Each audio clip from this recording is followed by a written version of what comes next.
हे प्राचीन मूर्ती आहेत। इथे म्हसोबा महाराजांची मूर्ती ठेवली आहे। हा गोटा जर वर चिटकला तर आपली मनातली इच्छा पूर्ण होते।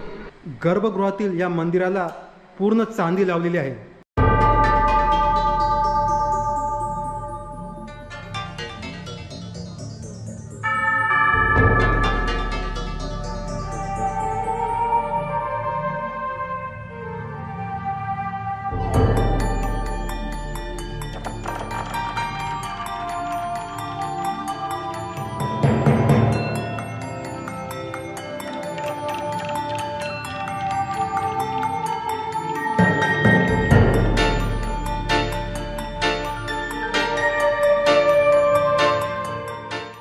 नमस्कार मित्रांनो, आज आपण जात आहोत कुलस्वामिनी धनदाई माताच्या दर्शनासाठी।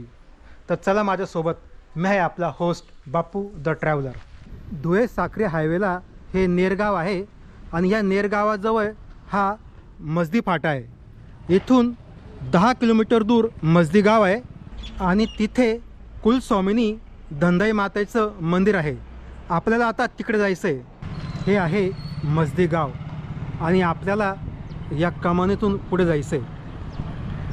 आता आपल्याला ही दुसरी कमान दिसेल, या कमानीतून आपल्याला पुढे जायचं आहे। आता आपण पोहोचलो आहोत धनदाई माता मंदिराच्या प्रवेशद्वारासमोर। समोर हे 2 हत्ती आहेत आणि इथून आपल्याला पुढे जायचं आहे। धनदाई मंदिराच्या परिसरात ही खूप सुंदर अशी मूर्ती बनवली आहे। हे आहे देवीचे वाहन म्हसोबा महाराजांचं मंदिर। इथे म्हसोबा महाराजांची मूर्ती ठेवली आहे आणि आजूबाजूला 2 त्रिशूळ आहेत। इथे या प्राचीन मूर्त्या ठेवलेल्या आहेत। या मूर्त्या इथे बांधकाम करत असताना मिळाल्यात। हे बघा, तिथे एक ते पिंड दिसते, पिंडाची पूजा करताना एक व्यक्ती। मंदिराच्या समोरच गणपती बाप्पाची एक सुरेख अशी मूर्ती आहे।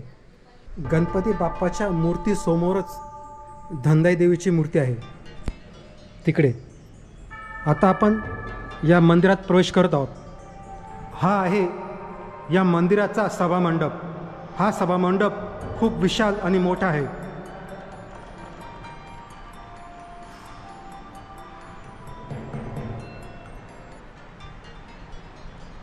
आता आपण देवीच्या गर्भगृहाकडे जात आहोत। इथे देवीकडे मुख करून सिंहाची मूर्ती आहे।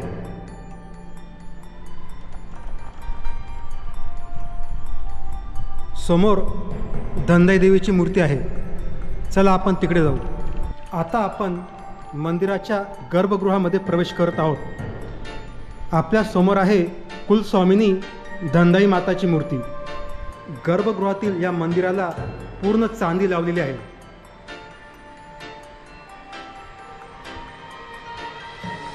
कुलस्वामिनी धनदाई देवी 71 कुळांची कुलदेवता आहे। देवीच्या दोन्ही बाजूला 2 त्रिशूळ आहेत व खाली 2 सिंहाच्या मूर्त्या आहेत। ही आहे धनदाई देवी मंदिरातील नवसाची जागा। इथे अशी मान्यता आहे की हा गोटा जर वर चिटकला तर आपली मनातली इच्छा पूर्ण होते।